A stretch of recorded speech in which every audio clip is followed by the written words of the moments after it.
Welcome to the Couplepreneurs Show, where we reverse engineer the success of today's most successful and influential power couples in business.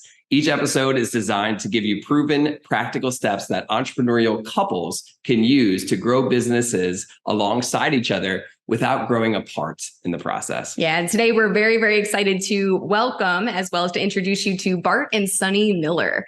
So when it comes to business, Bart has done it all. He started working in the corporate world with international businesses, only to discover that he loves being a full-time entrepreneur and online business owner. In fact, Bart has been in the online business and digital marketing space for the last 15, maybe, what did you say, 20 years at this point? Yeah. He's built several of his own seven-figure online businesses from zero with his wife, Sunny, and helps others do the same year after year. He gets the old school selling and marketing and is able to combine it with digital to create strategies you never see coming that will explode your business into the next level of success that you choose. Bart and Sunny, welcome to the show. Yeah, how you guys doing today? Wow. Can we take her everywhere with us? Yeah, can we? I mean, like, if she can just do my intros, I think we could do a lot. I could be a hype girl. I'm good at it. Yes. Let's go. That's why I take her everywhere I go. Amen, brother. I get it now. Good call. Totally got it. Absolutely. Well, Bart and Sunny, we're so happy to have you guys in the show because I know just being in the internet marketing space ourselves, we've recognized you guys as being a couple who has won pretty much every internet marketing award there is to win. I mean, you guys have a 2X award. You guys have YouTube awards. You have so many different awards. And though your success is extremely admirable, one of the things that to me was like the first impression of you guys was just how fun of a couple you guys were. Yeah. So the very first question I would love to ask you guys is, what is your secret to keeping this whole thing fun when you and your significant other are working together? Great question. Do you want to take a Sunny? No, I'm going to let you take that one away. So this is how it makes it fun, right? You get to put pressure on each other. I think the number one thing is that it's not always fun. Is understanding that life is life, but live in the moment of what situation you're in. And so I think the thing is if I can pass anything on to a lot of younger couples or couples that are struggling a lot, is it really comes down how you make things fun is by discussing it, first of all, before, like understanding what fun really means to both of you. Because let me be clear, 14-year-old boy humor, I'm all in. Like, I mean, I can laugh all day long, but that's not necessarily Sunny's humor, right? So her humor is different. So understanding that between you, but yet having fun with each other's humor can be fun if we're talking about being fun. But I think the big thing is just really being able to, how do I say it? Not take stuff so seriously, like between each other. Like I can say something that she may not think is totally funny, but she can still laugh at it and not take it serious. You know what I mean? And so anyway, not to get too deep, but that's kind of my take. You got anything you want to add? Yeah, I mean, just being lighthearted, and especially at events when like you're surrounded by all your people and you can just joke with them and have fun with them and kind of play off of that too. I don't know if we have a great answer for fun. We just like to have fun. Yeah. So one of the things you'll hear if you ever come to one of my events is if you're a fun hater, you're in the wrong room. Yeah. And I state it right up front. And I'm very clear on that because if you set your intention that your event or like this podcast is going to be fun, guess what happens? It becomes fun. Yep. And so we can dive into whatever direction, but I think stating your intention that you're going to have fun and allowing it. Yeah. It's more fun to have fun than to be serious all the time. Be heavy. 100%. Yeah, because for the listeners' sake, I just want to give a little context. The people we're talking to today, Bart and Sunny, they have built just huge businesses together. And what is interesting is you guys are able to handle such a strong amount of pressure that comes with the compounding complexity of multiple businesses, yet you still are having fun together. Yeah. That is something that's so impressive and so cool. So we appreciate you guys sharing that. It sounds like, just correct me if I'm wrong, you're saying that the intention to just make sure that no matter what you're doing, you're having fun together is the answer. Is that right? It's part of the answer. So if you really want to dig deeper into it for your listeners, I'll give you a couple nuggets. Number one is that you've got to understand if you're going to work together, that there's differences just like a business. My makeup business isn't my coaching business. Yeah. Right? Our partnership in business is different than our partnership in our relationship. Understand that the documents are different. Yeah. Understand how when you walk out of those different environments, you've got to be able to walk out of those different environments. 99% of couples do not have the capacity because they don't understand how to do it of separation of a marriage partnership and a business partnership. Yeah. When they figure that out, things can be way more fun. Just because we have a fight or what people would consider an argument in business would be the same thing I'd have it if there was another guy there. Like that's our business relationship in that moment, or the partnership doesn't go. Right. Same in our relationship. When we have a partner disagreement in our marriage or our partnership, we have to also understand that doesn't affect the business because that's not what it was about. Yeah. So many people let them leak together, and therefore everything affects everything 24 hours a day. And that gets very heavy after a longer period of time. Yeah. So would it be accurate then to say for you guys, you have your business discussions where you just talk to each other like you would another business partner. But once the business is over or the discussion is over for the day, you're able to just switch into husband and wife mode instead. Put on a husband and wife hat. Yeah. Yeah. So I'm not going to lie to you. It's not that it can't creep in, but you have to be very aware that it happens. But here's 2 other tricks. Number 1 is this office is business meetings. Yeah. The bedroom's not. Create environments of where you have those conversations and you leave those conversations. Because if you have those conversations elsewhere, they'll creep elsewhere. But when they're not allowed in that other environment, you'll be able to separate them. As soon as I walk in this door, this is our work. This is our business environment. Therefore, you treat it differently like you went to your office, somewhere else. So separation in some of that kind of stuff in your mind, and especially for men, I would say even more than women. Like a lot of the guys I coach, they literally have to change their shirt when they walk out, or they change briefcases, because at that point in time, I'm stepping into my new attractive character, which is dad or husband or whatever it might be, versus my magnetic self that I am in my business. What's interesting is that's something that we have stumbled upon on accident when we were early on in our relationship, trying to figure out how do we switch from work mode into romance mode. And one of the tricks that we do have is we will literally make ourselves wear different clothing when we were going on a date night versus whatever we were wearing earlier that day. Yeah. Now for us, it's a caveat though, because I know like earlier years, something we would do is, especially working from home, right? We would sometimes be in like, the comfortable clothes or the gym clothes while we're working. And then we'd kind of be unattractive to each other, so to speak, throughout the day. And then at the end of the day, we would switch and we would go into more of a date mode. But it's also now it's like recognizing that we can be attractive to each other throughout the day while we're working, but still change clothes to step into that new character, into that new role that we're playing that night on date night or at the end of the day. Yeah. So good.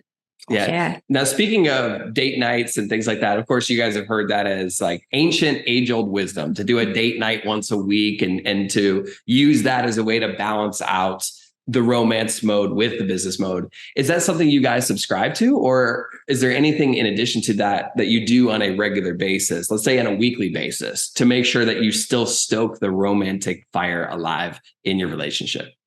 Well, I would just start with one thing and then you can add on to it. And we do connect every day with a meditation that we do. Okay. I feel like it's really important for me because then I have a connection point with him, whereas like we're connecting as a couple first or at the end of the day or both. Then we jump into the day and then we can still do our weekly date nights. But just that connection where we actually can sit and talk about us and about where we're at and about how we're feeling before any business stuff comes in has made a lot of difference for me. I like that. One thing I coach all my high ticket entrepreneurs on is you can only buy your time. You can't make more time. So hopefully they caught that, which is we all want more time. The only way you do that is by buying someone else's time to replace yours, because you literally can't go buy another 24 hours, but I can buy somebody else's 24 hours. So what I try to get at is that if you take your calendar and you mark all those date nights off, and then you go buy the jazz tickets, if you go buy the symphony tickets, if you go subscribe to the pickleball thing, and you map those all out, you've already bought that time with your significant other because it's already on the calendar. It's already paid for. The hotels are already booked. The flights are already done. Therefore, you can't go back on, well, you can, but you're not as likely to go back on, hey, what are we going to do tonight? Well, How are we going to do this? It's been a long week and it's been chaotic and now we're both exhausted and don't want to go out. So just like planning your business, architect your marriage by design, which means go set it all out and map it out in the new year to where you have all that done. Then I teach them that if they will take, this is a month project. I actually did this with a lot of couples and you should do it with your couples. It's amazing. But I challenge them all daily. Each one of us and we do this just regularly, but what we teach couples is how to get in this model, right? Which is if I see Sunny in the morning working with Xander, I would send her a text saying, hey, I just saw how you were tender with Xander today and how much it meant to me. Watch that as your husband or your significant other or your partner. And it was very hot, right? To the third one might be, you know what? I was just thinking today, and all of a sudden I remember the day we met and what that first kiss was like, right? But she's doing the same thing back. And if you'll do that for 2 weeks, and I tell you 2 weeks and I'll tell you what I do, at that point, then you think of something that's so important to your significant other that they've never received in their life that you want to gift that to them. And so what you do is you think about, like, one of my clients, his wife never had her prom. She never got asked to prom. So he got a limo lined out. He got all these things lined out, got all the friends, and he went in and asked her to prom. She had her dress. She had everything. And then he had her first prom for her that she never got involved in. That's amazing. So, but I've also had clients that she wants to go on a hike, and she's always dreamed of hiking here. And when we get here, she's always had this, sexual fantasy or whatever it might be. And so I've done that, but you're both thinking that way. So in 2 weeks, you've got two really cool things that you didn't suspect that would ever happen are happening for you. Then you take another 2 weeks and you do the texting thing again. And all of a sudden your relationship has a fire that is so different than the normal day to day. Because every day, no matter where you're at, you're thinking of your significant other, like you were saying, throughout the day, not just, oh, she just changed her clothes. Yeah. So it's like training your brain, so to speak, to like taking that 2 week time period to retrain your brain to actually start thinking about those things amidst all the other demands and things that are happening in life, but also remembering, like, hey, this is my wife. This is somebody that I married. This is somebody that I get to do life and business with. And I could think they're hot throughout the day and whatever it is that they're doing, and make sure that you're telling them those things. Yeah. And I hope everybody listening is really paying attention to this, because, whether we're talking about meeting in the morning or doing a meditation in the morning, or being intentional about how we're actually buying our time in advance, or training our minds to look for these things and ways for us to encourage and support our significant other. What the core theme of all of this is intention. Yeah. The intention that you have to have in order to architect, as Bart said, a life by design, a relationship by design, very similarly to how you would architect a business by design. It is so important. Yeah. Speaking of business, I'm curious for you guys, especially because of like the dynamic that we see between the two of you. Bart, I know you have, your business, you're a lot of the face of the business. And then, Sunny, I know you're doing some magic too. So in terms of how you guys divvy up roles, like within the business, within the household, within all the different areas of your life, how does that look for you? And how did you kind of divide things up that way? Well, I'll start with the roles. So Bart's strengths are my weaknesses. My weaknesses are his strengths. So that was really easy for us to go, okay, who's in what role, as far as the business goes. Yeah. So what we do is, I call it offices. So we architect offices. Yeah. So every role that needs to be in the business has an office. And so even though some of those roles at the beginning of most people's companies, multiple offices are in one person's space, we're always understand that is their office. Now, when I walk into a partner's office and there's a problem, I have to realize that partner has the end decision in that office. I can go verse my opinion in the office. I can highly disagree with that person in that office, but it is their decision. And I will support that decision once it's made, right or wrong, 185%. So I'll give you an analogy. And I love Trace, my son-in-law, like you would never believe, most amazing human ever. But if my daughter ever came home and needed dad, even if I knew Trace was wrong, I'm not going to lie. Or right, I should say. Yeah, he was right. That's what I meant to say. Thank you for correcting me. Even if I knew he was 100% and I agreed on his side, Mercedes is going to get my support. Okay. Now, I know a lot of people are like, are you kidding me right now? And I'm not kidding you, because I made that commitment to her. No matter what, I'm going to pack her. She's my little girl. Right. And so would I try to counsel her and show her the things? Of course. But at the end of the day, if that's her decision and she makes it, I'm supporting it. Okay. So I know that sounds crazy, but when we do that, has Sunny had wins? Huge wins. Has she had losses? Huge losses. Have I had wins? Yeah. If I had wins, of course, huge. Have I had losses? Of course, huge. Right. But when she's in my office, she does the same thing. And it's one of those things that you can't go back and go, well, I told you so. Yeah. I knew you were going to fail. I mean, I told you were going to fail. I supported you in failure. So therefore, you're always going to fail. That just doesn't work. No. Right. So just understand, we divide everything into offices. Then once we have our offices set and our partner agreement in state, and we do have a partner's agreement, Nice. then that means that's how the business is going to run. Because I would never do a business with anybody that I don't have a partnership agreement in. If we got in business, we can shake hands all day long, but we're going to have a partnership agreement to refer back to. That doesn't mean to sue you or that we're having problems, or it's just 100% communication. It's like, no, I don't remember saying that. This is where we said it. And this is why, oh man, totally in, right? That's what a partnership agreement is for me. It's not about, oh, I'm going to make sure I catch you on everything. And that it's not about that. Right. So it's like understanding I can see you got musical instruments. If you're in an orchestra and I go off on a tangent in the middle of it, well, there's a problem. There's an agreement amongst the music that says I'm going to stay on this path. And if I deviate, everybody's going to go, hey, you're a little off. It says right here, you're a little off. Let's go back to the agreement. Okay. So that's number one. Number two is that we do the same in our family.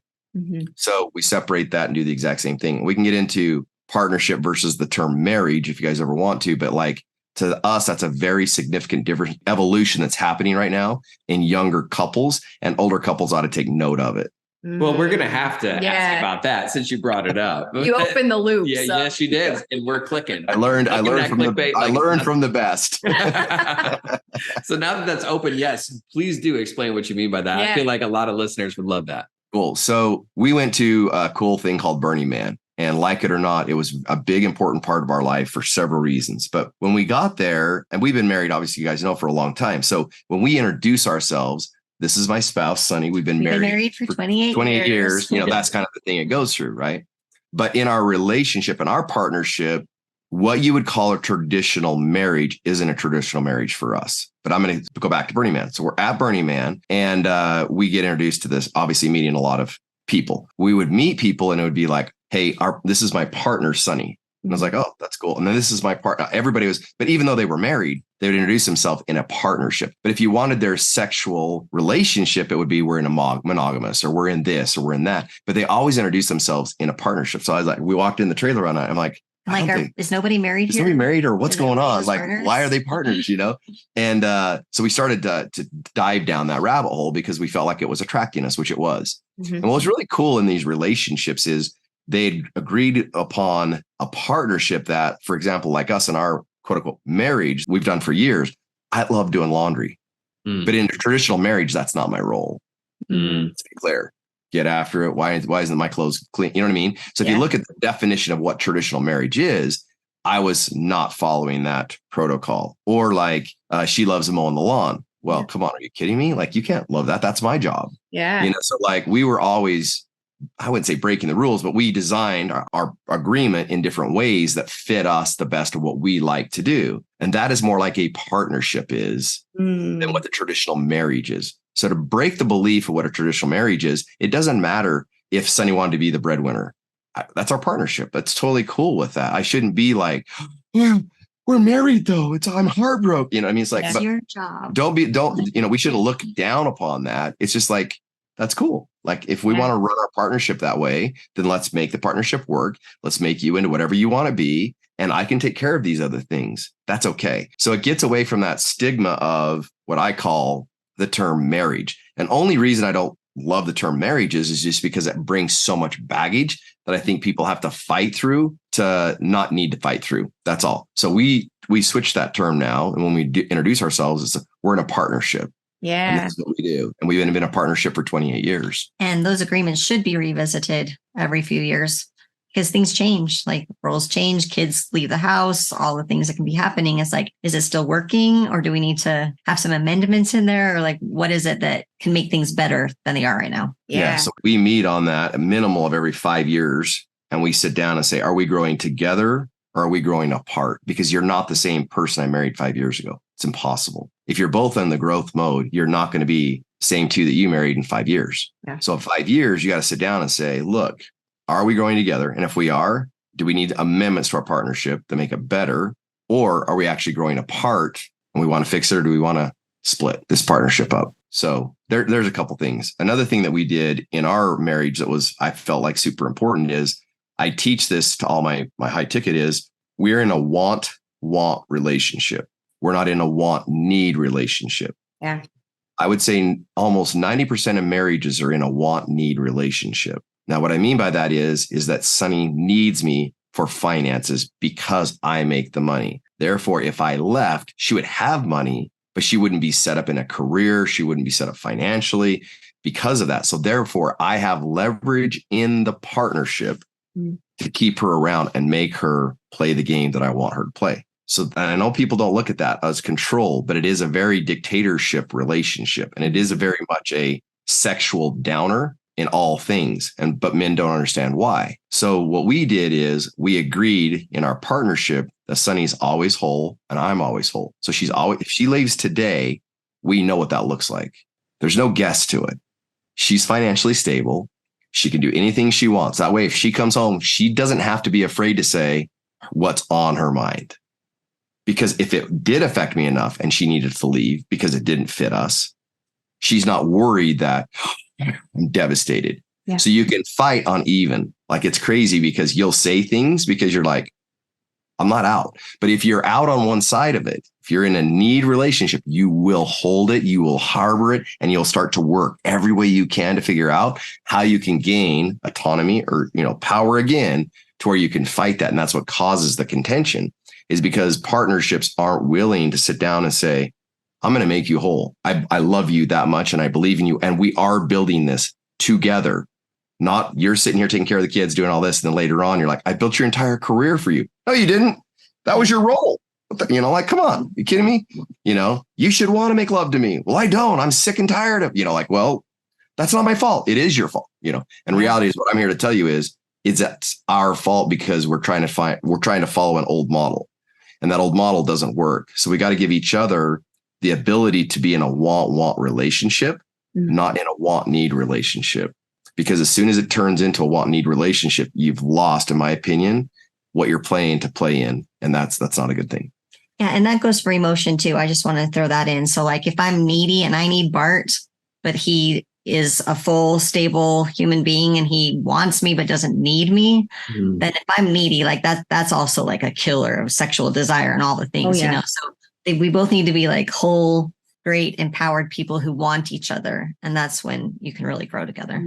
Yeah. I love that. I love just the whole paradigm about this of traditional marriage and unfortunately the negative connotation associated with that versus a partnership and some of the distinctions you made where each person is a whole, full, fulfilled person that decides not by obligation, not by necessity, but by decision, by choice, to contribute their gifts to a unified purpose defined amongst you and your significant other. Like, I feel like that's so cool. I mean, there's nothing hotter than a woman that is independently strong enough to be her full sexual being that she is, and you can desire that. And we take that away from each other by trying to own each other. Right. Yes. So true. In fact, it's one of we thought we were the weird ones. Yeah. When we would tell people, when we would talk to the other, no, I mean, it's good. We're all like a good company, right? We'll be weird with you. Yeah, we'll get weird. But yeah, we thought we were the weird ones when a lot of times people will introduce their significant other as their better half. Yeah. And we would argue with that terminology for the same reason you guys just offered. We're like, no, we're not 1/2 plus 1/2 equals 1. We're 1 plus 1 is 3. Yeah. You know what I'm saying? 100%. I love that. That's really cool. Yeah. Good. Yeah. 100%. So man, this is amazing. And again, it comes back to like the core theme here is the hyper intentionality of choosing to be with each other, choosing how you guys want to architect your life, doing the check-in meetings in the morning, planning out your life, revisiting your life every 5 years and deciding, hey, are we growing together or are we growing apart? Viewing each other as partners, not just in a marriage contract, which unfortunately is what a lot of marriages do today. Like this is huge. These are huge takeaways. Yeah. And as we're talking about this, there's no wonder you guys have been able to achieve the levels of success that you have while staying married at the same time. Like, I think that's absolutely amazing. Yeah. One of the things that Bart specifically I've heard you say is that a part of your process that you take your clients through is having them, number one, define what it is that they want, then why they want that thing, and then It was so interesting. You said that you have them repeat that why in front of a group of people for 30 days. I hope I'm not like giving away your secret here, but I did hear you say this somewhere. Absolutely. And I that was so interesting to me. So I'd love to hear just a little bit more as we're talking about intentionality here, a little bit more about that part of your process specifically. Like what made you make that a part of your process, and what are some of the results that you've seen? Yeah. So if we look at manifestation, right, and if you want to get into the woo-woo space, which is here or there, I don't call it woo-woo. I think it's just part of life and creation, is until you know your intention of why you exist or what you're trying to do, it's very hard to live in your full capacity. Mm-hmm. So I think a lot of people have a spark, which means they understand how to get in their masculine energy, and they know how to just go hard, and they just work so hard because they've got a spark going. So they think they've got a fire. But reality is they've just got a spark, but they don't know how to get to their full flame, because what they've not taken the time to do is understand who they are. So like in my networking and accountability calls, you can't get on my calls until you understand, and I'll beat the crap out of you when you're on there, what your why is in business and what your why is personally. So what I'm very adamant about is we get the choice to architect our life by design. Yeah. So if we don't, then somebody else is going to architect your life for you. Okay. So I want to really help you understand what makes you get out of bed, what makes you want to do this, right? What is the craving that you have to bring to this world? Once I understand that, everything else becomes super easy in every other aspect of your life. And one of the quickest ways to do that is by being intentional, as you state this, every single day to the world. And so I'll give you an example of it. If I decide I want to be a professional, which I did, I wanted to be a professional bodybuilder. I was a semi-professional cyclist at this point in time. So if you take the figure of a cyclist to a bodybuilder, they're not the same. And yes, you can go see photos. They're not pretty, but you can see them. Okay.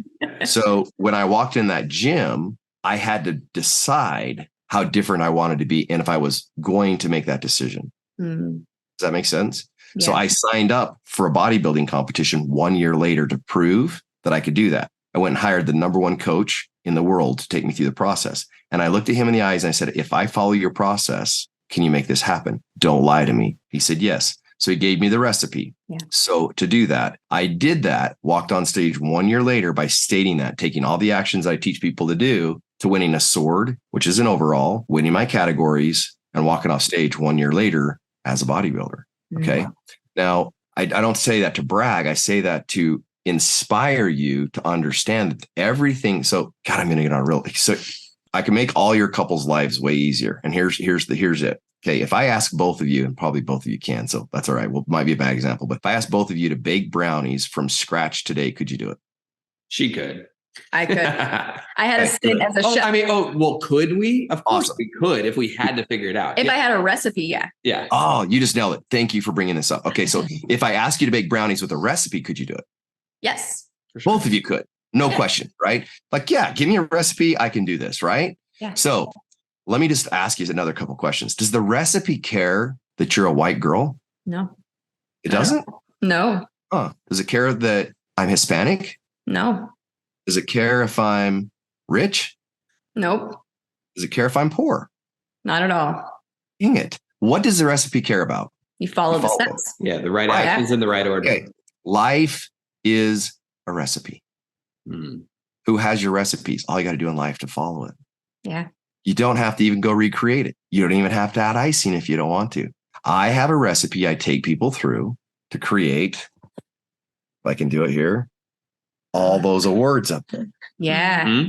Okay. I have a recipe in life that I've created, that we've had mentors, that we've followed to have a relationship. I go find recipes that I want in life. I follow those recipes, and guess what I get? Brownies. But if I want to bake a cake, I don't go find a brownie recipe. Yeah. And a cake recipe, and they're different. They're not the same. If I want to cook a steak, I can't say that recipe is the same as cooking a brownie. Oh, I have to turn the oven on? They're the same. They're not the same. Yeah. But people and couples think they're the same, and they make it so hard. Well, I can't do it because I'm poor. Really? What it cares about is you follow it. And if you can get the ingredients, that's all it cares about. So not to get off on a tangent, but once you understand those principles, life becomes dramatically different, because you understand you're playing a game of life, which is very simple. find the recipe, which is like, if I went to play a game today, I don't want to play all of them. There's one game I really love. Yeah. Getting your full flame inside that game with that recipe, miracles happen. That's right. What I love about this so much is that it eliminates all excuses that people typically give. Yeah. Imagine that. Yeah, crazy how that works, right? So if you're watching this and you think to yourself, yeah, that's great. Bart and Sunny can grow successful businesses and stay together in a partnership for 28 years, but I can't. Or I would challenge you to really, really think about that assumption and just ask yourself, do you have the right recipe for the result that you're looking to accomplish? Yeah. Amen. It's like, I'll give you another example, music. Which one of you is the musician or both of you? That'd be me. I was a touring drummer when I was 19 years old and still play to this day. Oh, yeah. There you go. Yeah. Epic, right? So is it a recipe to become a drummer? Or can you just go grab drums, throw them up, and you're automatically going to be a drummer? No, there's absolutely a recipe for it. Absolutely. Wow. Isn't that interesting? And for drummers who get to your level versus drummers who are struggling, would you say that they're just not following the right recipe, or would you just say they don't have the talent? I would absolutely say that they're just not following the right recipe. Yeah. Because I feel like everybody has it within them to learn pretty much any skill. Yep. Yeah. Okay. So life is about playing the game that you want to play with the right recipe. Yeah. Yeah.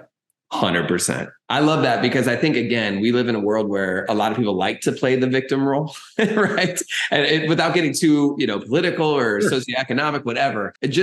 Again, for those watching, if you have a call on your life to create something great, which you do, and you want to create a business or scale the business that you have alongside your significant other, and you've had bumps in the road, you've had tension in your relationship, you've had trials and tribulations that you've already overcome, but a part of you thinks you can't get to the next level. Listen, you can. There is a recipe, because guess what? There are other people who have already done it many, many, many times, and they were there to document the processes for how they were successful. So that way you can just use what they've documented and actually accomplish the results that you can get, and pretty much anybody can get if they just follow the recipe. Yeah. So I love this because I think that, Bart and Sunny are great examples of people who have not only done the thing, but they've done the thing and created recipes for other people to follow so that whatever they want to cook, they can create for themselves. And I think it's fantastic. Thank you. We're going to carry that analogy through whatever they want. We just gave our secret recipe. What the heck? Make sure you trademark it. We have to put Bart and Sunny recipe. We'll give credit. Yeah, but it's so true. It's why I know you guys have mentors in your life. We do as well. 100%, all of us on this call are mentors as well. It's because we understand the principle here. We took the stairs so we can offer other people the elevator to growing successful businesses alongside having a successful relationship. Yeah. And it's because we figured out the recipe. And it doesn't matter where you are, where you're from, where you come from, or your experience level. Now you can absolutely have what it is that you want to accomplish. So I think it's fantastic. Yeah. Anything else you wanted to add? So this is a little bit of a deviation, but I am curious because you guys work together. We talked about kind of like the why behind, and you have people define their why. Right. From there, though, what's interesting about couplepreneurs is what we call them, right? Couplepreneurs is there's two people involved. Right. It's not just one person that has their individual why that they're pursuing. There's two people that may be pursuing their purpose, their passion, their why. But there's also got to be something together, right? So I'm curious for you guys, how do you individually define your why?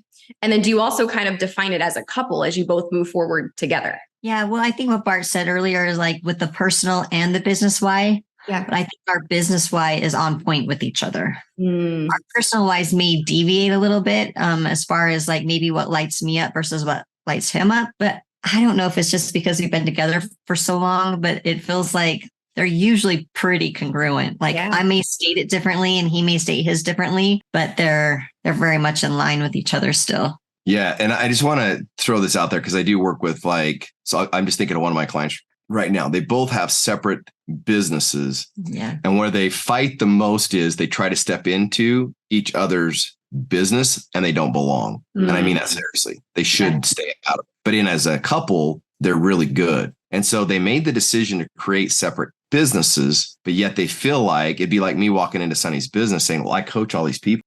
And she's like, but I didn't ask you to coach me. Well, you should, you know what I mean? Like, so it's a big fight over, or she comes to me and says, hey, I hired a coach to coach me on my business. And me being like, do you realize how much I get paid? do you realize who I'm coaching? Do you see me?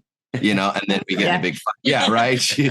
But I see it. I'm not kidding you, right? It's like they're almost trying to prove to each other that they're smarter than each other and that their business is going to do better. And it's more of a competition than it is a celebration. And it's okay to own your own business. And it's okay for me to own my own business. And it's okay to stay out of my offices. And it's okay to stay out of your offices. It's okay. Like there's nothing wrong with that. Yeah. You know, but it keeps us wanting to be that in a relationship, right? So all I can say is that yes, it's okay to have separate whys, separate businesses, separate everything. But understand it, you generally can't do that. And I'm just going to say this bold as can be in the same house.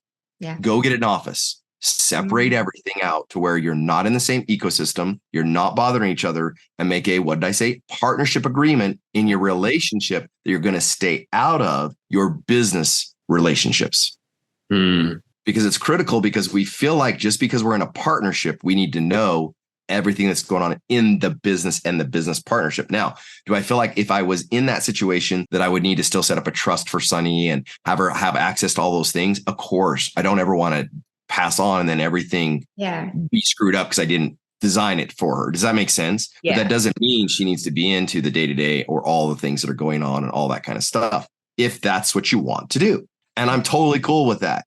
But if you go into it that, hey, we're going to keep dabbling in each other, I'm going to tell you, it'll cause a war like you've never seen wars before all the time. And then when you get into your other partnership, you can't leave it. Yeah. And I mean, I've literally been in all of that and helped them through it because it's bigger than we think it is. And it's dirtier than we think it is. I say dirty or not in a sexual connotation, but like it's in a dirty connotation because it emotionally drains the person, both ends, to where you don't want to exist in the partnership of the relationship. So good. Yeah. Man, there's just so much knowledge. It's like you guys have done this before. Or something. You know, just something tells me you've been through it. Yeah, I don't think we've been on a couples podcast ever. Podcast together.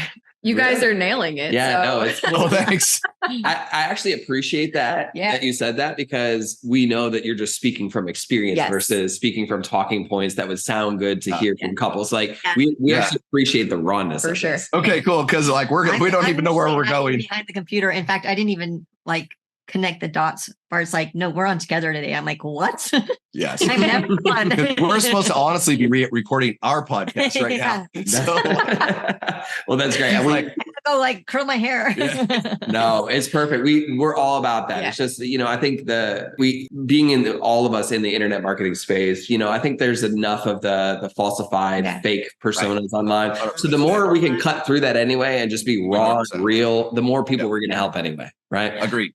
Yeah. Yep. So that being said, I do have just one more question for you guys. And I think that you guys have shared so much good wisdom here. Yeah. So much. Like anybody watching, I would love to hear from you guys what your biggest takeaway or biggest aha was from all the advice that Bart and Sunny shared today, whether it is the partnership approach, whether it is the commitments that they make with each other every 5 years, whether it is just like changing their environments or changing even the clothes that they wear to shift from work mode to romance mode, whatever it is. I would love to hear from you guys. But what I'm going to do is I'm going to give Bart and Sunny just a question to kind of boil all of this down into one thing.